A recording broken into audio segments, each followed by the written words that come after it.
It really has been a privilege to lead this exciting and unique project, which has captured the true essence and spirit of our trust teams working together.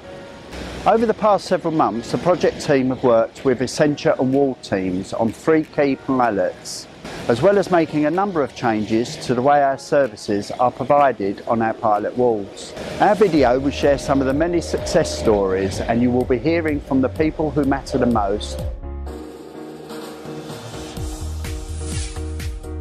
I think one thing that's made a big impact on me around some of the projects or the pieces of work that have been taken forward in the excellent ward is actually the portering service. We've been involved with having a dedicated porter. So having him as part of the team has been fantastic. He's now formed a strong bond within the team. He's working very closely. He forms relationships with the patients because they see him every day. The waiting time for porters in theatres, in scans, everywhere is much less now because we just bring our own porter. Certainly the patients have received much more timely care.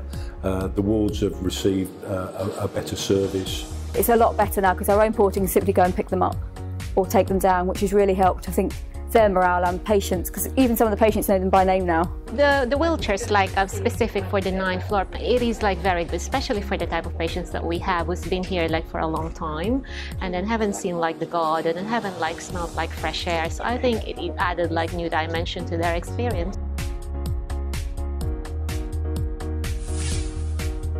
On the elderly care wards, we've introduced new crockery, new cutlery.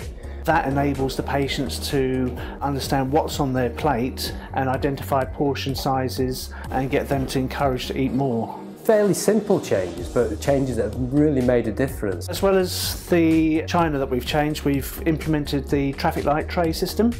So we now use green trays for those that don't need assistance. We use the yellow trays for those that can help themselves but need to be observed in case they need any help. And we've maintained the red tray for those that do need assistance. The grazing menu have been rolled out across the pilot wards, and that's really helped so patients can get snacks in between meals, which is better for their nutrition. We know that a lot of patients who have renal and kidney problems aren't eating enough, and so the snacks are just to see if we can get them to eat a bit more while they're here in hospital with us. With the handyman, I can write a job down and I know it will get done or it's followed through. The folder that we've been introduced to is a series of jobs which are highlighted on the departments that are involved. They would highlight particular jobs which needed some attention. So it's given the ward another level of service that they can possibly call on. So rather than having to wait 2 or 3 weeks because it's not a priority service, that handyman comes down, he comes straight away. Within a couple of days, whatever you need doing is being done. You have to wonder why it's not been done before. Allowing wards to actually gather together the minor jobs that make a difference, so gather them together, write them in the book and have the assurance that somebody's going to turn up. And that's really helped support not just the ward manager's role for chasing things, but also just the clinical environment. So that in itself has been really good, that we can actually, there's somewhere where when we notice the job, we can put it down, we can almost forget about it because we know that someone will come up and pick that up at some point.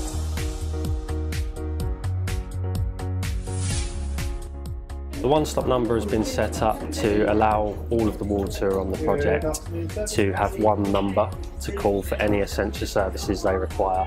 This just saves so much time for nurses, so it means that you can stay on the shop floor, you can be with your patients. And we don't have to waste time looking for numbers.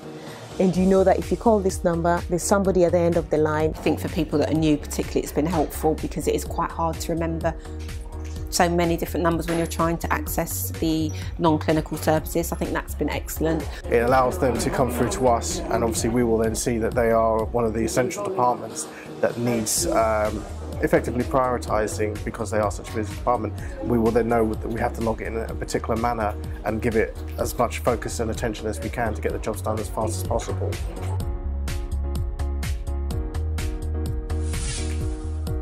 The metal waste bins slammed shut and was waking patients up and causing disturbance, particularly at night, as you can understand, and during the afternoons when they have their sleep period. So when the Excellent Wall project came up, we looked at replacing all of the metal waste bins with the plastic versions When we actually installed the new bins, they were extremely well received. We looked at where they wanted things changing, and we looked at where they wanted to have technology to support new ways of working for them. We're looking at improving a lot of things, especially in our handover room. We use that room quite a lot for handovers, for teaching session, so it will really have a big impact on the nurses and the doctors as well. One of the aims of the Excellent Ward was to be able to have the patient transport turning up on the ward and collecting the patient when they were ready, and therefore reducing the time that they wait in the transport lounge. But again, we've not been able to make that work at this stage, but it doesn't mean we've given up on it. It means that we perhaps need to look at it in the context of a larger project going forward.